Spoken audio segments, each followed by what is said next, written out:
Graça e a paz do nosso Senhor Jesus Cristo. Aqui vem vos fala Elzana Vidal, diaconisa da Comunidade Evangélica Reinar.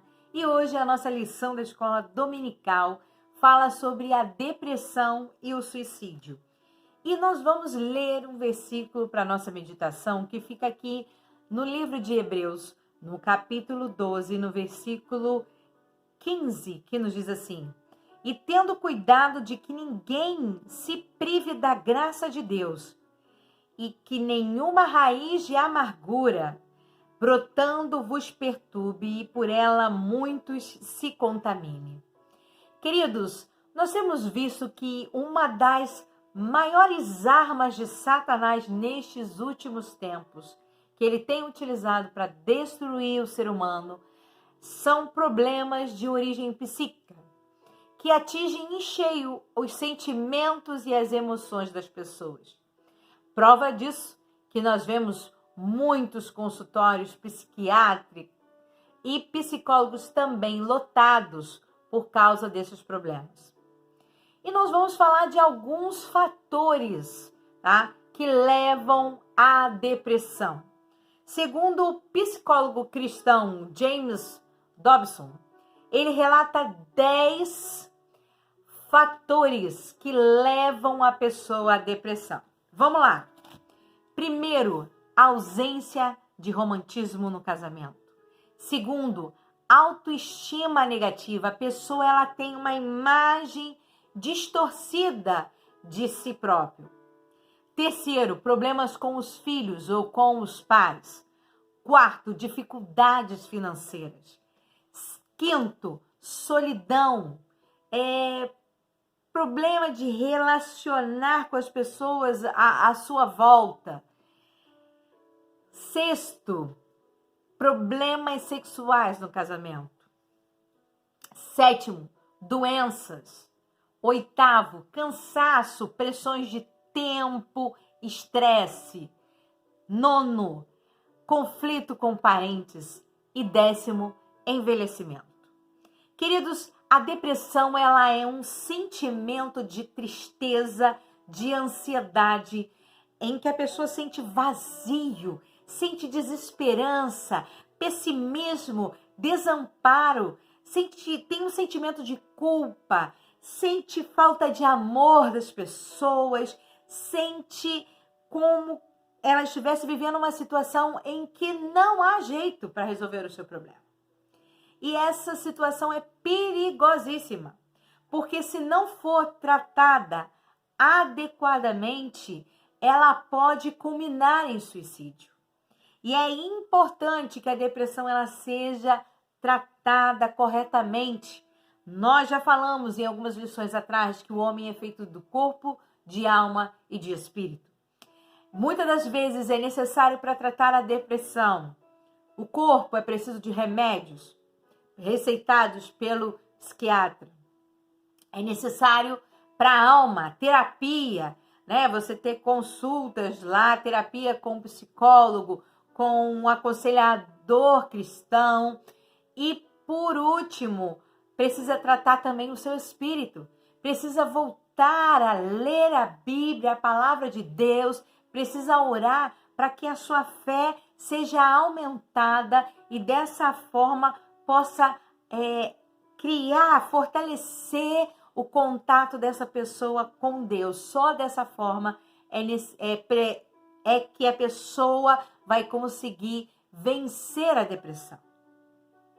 Desde o ano de 2014, a Associação Brasileira de Psiquiatria, junto com o Conselho Federal de Medicina, eles organizam nacionalmente o Setembro Amarelo. É por isso que eu estou aqui com essa brusinha, né, amarela, para lembrar sobre o Setembro Amarelo, onde o dia 10 do mês de setembro é feita uma campanha mundial de prevenção ao suicídio.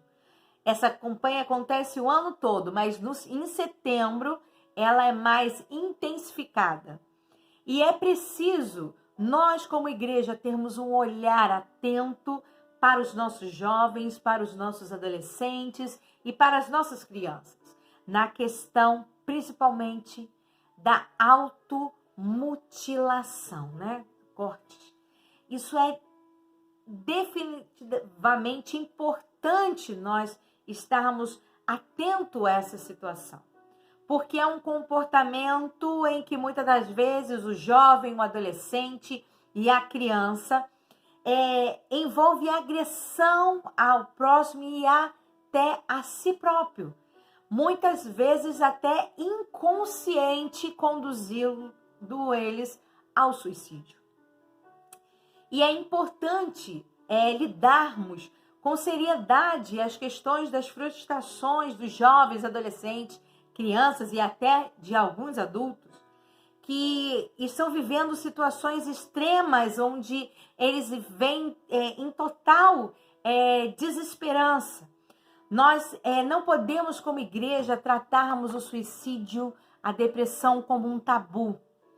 Devemos ser sensíveis a esse assunto para que possamos, desta forma, prevenir para que as pessoas não venham cometer esse ato desesperado do suicídio.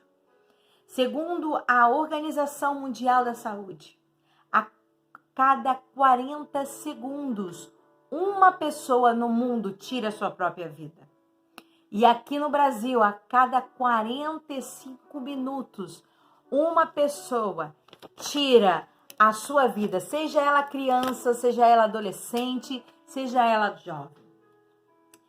E os maiores atingidos com esse suicídio são jovens de 15 a 29 anos. São números alarmantes, eu sei que são. E nós, como Igreja de Cristo, precisamos fazer alguma coisa. E não é de hoje, queridos, que a desesperança, que o suicídio fazem parte da história da humanidade. Você pode pegar a sua Bíblia aí e abrir lá no livro de Números, no capítulo 11, e você vai ver aqui relatado que Moisés, ele passou por um período depressivo. Por quê? Porque quando ele saiu do Egito com o povo de Israel no deserto, sendo alimentado pelo maná do céu, começa a murmurar e questionar a liderança de Moisés, dizendo que queriam retornar para o Egito, porque no Egito eles comiam carne, no Egito eles comiam peixes, e com isso atribulou de tal forma o coração de Moisés, que nós vemos Moisés aqui em Números, no capítulo 11, no versículo 15, falar assim para Deus: se assim fazes comigo, mata-me, te peço. Olha, porque se tens achado graças aos teus olhos, não me deixe ver esse povo murmurador, esse mal. E aí o que Deus faz? Deus trabalha no coração de Moisés naquela situação e coloca ali para que ele separe no meio do povo, que era numeroso, 70 anciões do povo entre os seus oficiais, para que lhe ajudassem a conduzir o peso da liderança do povo de Israel. E nós vemos também, queridos, aqui no livro de 1 Reis, no capítulo 19, você pode ler aí que o profeta Elias, ele também é um típico caso de depressão. O profeta que orou a Deus e ele deteve a chuva. Orou a Deus novamente e Deus mandou a chuva. Orou a Deus novamente em desafio aos 450 profetas de Baal para que eles fizessem um holocausto.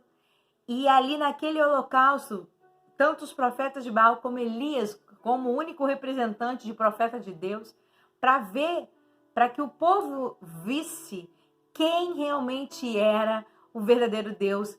E ali Elias fala para os 450 profetas de Baal oferecerem um holocausto, oferecerem um sacrifício, mas não eram para colocar fogo, eles precisavam clamar ao Deus deles. E é interessante se você pegar a sua passagem aí e ler, que Elias debocha deles e fala assim, olha, gritem alto, alto, porque o Deus de vocês de repente está viajando, ou então está dormindo e ele precisa acordar para te atender. E nada aconteceu enquanto os 450 profetas de Baal clamavam. E quando Elias, né, se põe ali na posição e com audácia, além de preparar o altar, ele manda jogar água 3 vezes até encharcar, e a vala que ele fez ao redor do holocausto e encheu de água, né, de tanta água que ele jogou. Ele ora a Deus e na mesma hora desce fogo do céu e consome aquele holocausto e toda a água, para provar que realmente Deus era Deus. E depois dessa situação, nós vemos que Jezabel, ela manda um mensageiro até Elias para falar para Elias que assim como ele matou os 450 profetas de Baal, ele também morreria. E quando Elias, que foi um profeta que enfrentou 450 profetas de Baal, que nos diz a Bíblia, que enquanto eles estavam clamando, eles estavam se cortando e o sangue corria nos seus corpos, e Elias não teve medo de nada disso. Quando ele recebe essa ameaça de Jezabel, o que ele faz? Ele foge para o deserto. Ele foge até chegar no Monte Horebe e ali encontra uma caverna e se esconde. E nós vemos aqui que Elias, ao receber, no capítulo 19 do primeiro livro de Reis, no versículo 2, a mensagem de ameaça de Jezabel, nós vemos que Elias, por tomado de um sentimento de desespero, ele pede a própria morte. Só que nós vemos também aqui no capítulo 19 que Elias, o profeta Elias, ele foi tratado por Deus dessa depressão. Sabe como? De 4 formas ele recebeu a terapia divina. A primeira terapia, nós vemos aqui em Reis 19, no versículo 5 e 6, ele foi alimentado pelo Senhor. Segundo, no versículo 7, ele teve um período de descanso. No versículo 8, ele foi incentivado por Deus a caminhar, a sair da caverna e caminhar. E no versículo 18 do capítulo 19, do primeiro livro de Reis, ele teve a sua perspectiva correta restabelecida. Nós vemos também que além de Moisés, né, e do profeta Elias terem pedido a morte, nós temos na Bíblia 3 suicídios, né, que eu vou relatar para você aqui, e cometeram suicídio por desespero. Judas Iscariotes, lá em Mateus, no capítulo 27, no versículo 5, nos fala aqui em Mateus que Judas, após ter traído Jesus, se desespera e pega e se enforca, se suicida se enforcando. Se você vê lá no primeiro livro de Samuel, no capítulo 31, versículo 4, fala que Saul se jogou por cima da espada para tirar a sua própria vida, já que o seu armeiro não quis lhe matar. E nós vemos também que Aitoifel, no capítulo 17, 24, no versículo 24, segundo Samuel, também tira a sua vida. Queridos, nós vamos ver aqui na palavra do Senhor que o Senhor, ele não prometeu que nós ficaríamos livres de aflições, de problemas, de desânimos, de desilusões, não, de problemas emocionais, de problemas de depressão, de transtornos alimentares, dependência química, doenças da mente, doenças do coração. O Senhor não prometeu que nós viveríamos aqui no mundo sem essas coisas, mas Ele nos falou que nós deveríamos ter bom ânimo, porque assim como Ele venceu a toda tribulação, todo confronto aqui na terra, nós também venceremos.